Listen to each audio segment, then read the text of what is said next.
દરિયામાં દિલ ધડક રેસ્ક્યુ હેલિકોપ્ટરથી કરવામાં આવ્યું છે. અપડેટ નવસારીથી સામે આવી છે કે જ્યાં નવસારીની જયમાલા બોટ દરિયામાં ગરકાવ થઈ અને કોસ્ટગાર્ડે હેલિકોપ્ટરથી માછીમારોને એરલિફ્ટ કર્યા છે.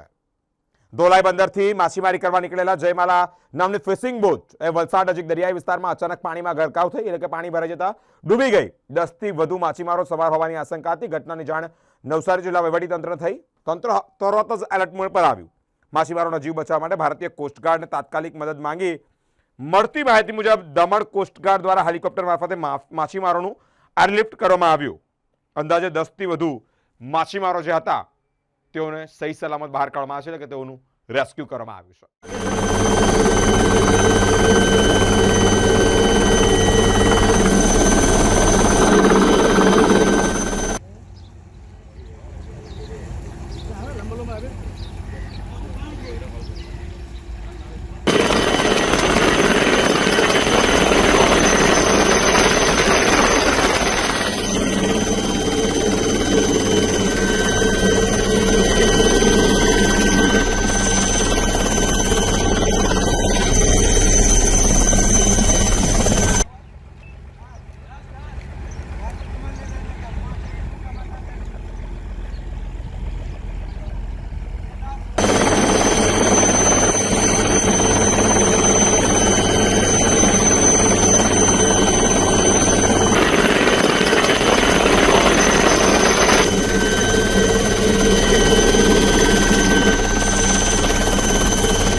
दवाई तो बोलते ही बोलते वो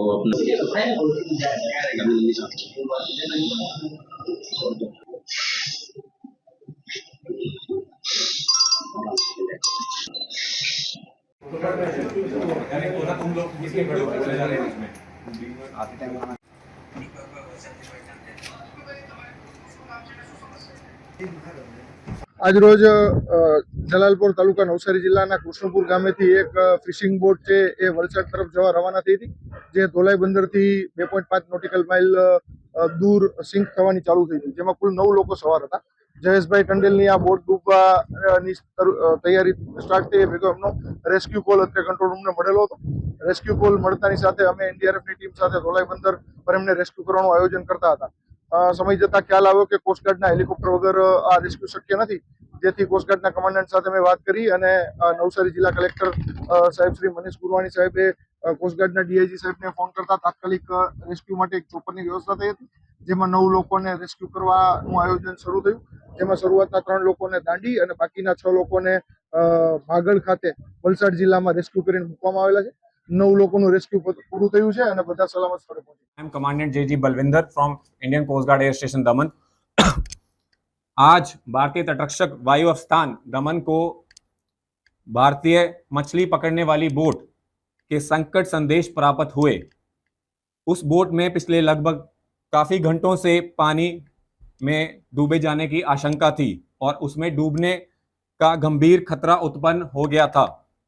संकट संदेश प्राप्त होते ही भारतीय तटरक्षक वायु अवस्थान दमन द्वारा कार्रवाई करते हुए चेतक हेलीकॉप्टर को तत्काल रवाना किया गया। हेलीकॉप्टर संकटग्रस्त नौका के निर्धारित स्थान पर पहुंचा और प्रभावी बचाई कार्रवाई के माध्यम से सभी 9 मछुआरों को सुरक्षित बचा लिया गया। बचाव के पश्चात सभी मछुआरों को भारतीय तटरक्षक वायु अवस्थान दमन लाया गया, जहां मछुआरों को प्राथमिक उपचार प्रदान किया गया। इसके उपरांत तीनों घायल मछुआरे को आवश्यक मेडिकल असिस्टेंस उपचार हेतु सरकारी अस्पताल भेजा गया। भारतीय तटरक्षक की तत्काल कार्रवाई से एक संभावित बड़ी समुद्री दुर्घटना को टाला गया। यह कार्रवाई समुद्र में जीवन की सुरक्षा तथा मछुआरों की सहायता के प्रति भारतीय तटरक्षक की अटूट प्रतिबद्धता को दर्शाती है। जय हिंद, थैंक यू। દિનેશ ભોગલા રાઠોડ. શું હતું આજે શું સમસ્યા બની હતી? સમસ્યા સાહેબ, સવારે અમે 5 વાગે 5:30 વાગે જે નીકળ્યા, બોટ બારેમથી કાઢી 1-2 કિલોમીટર ચલવી મશીનમાં એર આવી ગઈ, ડીઝલમાં મશીન બંધ થઈ ગયું.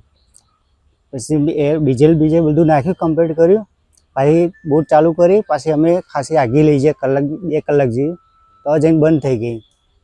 એની પછી ઘણી કોશિશ કરી પણ ચાલુ નહીં થઈ. પછી ધીરે ધીરે પાણી બધું અંદર આવવા માંડ્યું, એટલે એન્જિન દબાઈ ગયું, પાણી ભરાઈ ગયું. પછી મશીન ચાલુ નહીં થયું. મશીનથી પાણી કાઢવાની બહુ કોશિશ કરી અમે બધાએ થઈને, પાણી નીકળ્યું નહીં એમાંથી. એટલે પાણી એકદમ આટલું થઈ ગયું, મશીન દબાઈ ગયું. પછી ધીરે ધીરે પાણી વધારે આવવા માંડ્યું. એટલે બીજો કોન્ટ્રાક્ટ કર્યો, જે ગ્રુપ હતું અમારું, એ ગ્રુપવાળાને ફોન કર્યો. એ ગ્રુપવાળાએ કોઈ આવ્યા નહીં, બધા ગ્રુપના આવી ગયું ઓખા. પછી એથી અમે કોન્ટ્રાક્ટ કર્યો બીજા પર. તે કોન્ટ્રાક્ટ કરીને તે ગામવાળાને પૂછ્યું, તે ગામવાળાએ હેલિકોપ્ટર મગાવ્યું. હેલિકોપ્ટર 2 ચક્કર મારે તો હેલિકોપ્ટરવાળા જતો રહ્યો. પછી 1-1.5 વાગે જેવું હેલિકોપ્ટર પાછું મેં બોલાવ્યું, કોન્ટ્રાક્ટ કરી. હેલિકોપ્ટર આવ્યું, પછી અમને બધાને 1-2 જણાને લઈ ગયા, બહાર કાઢ્યા. પછીની પછી બોટ અંદર રહી, પછી અમે આ કંઈ લઈ આવ્યા. પછી એટલો બનાવ બન્યો છે. અમે 9 જણા ટંડેલાથી.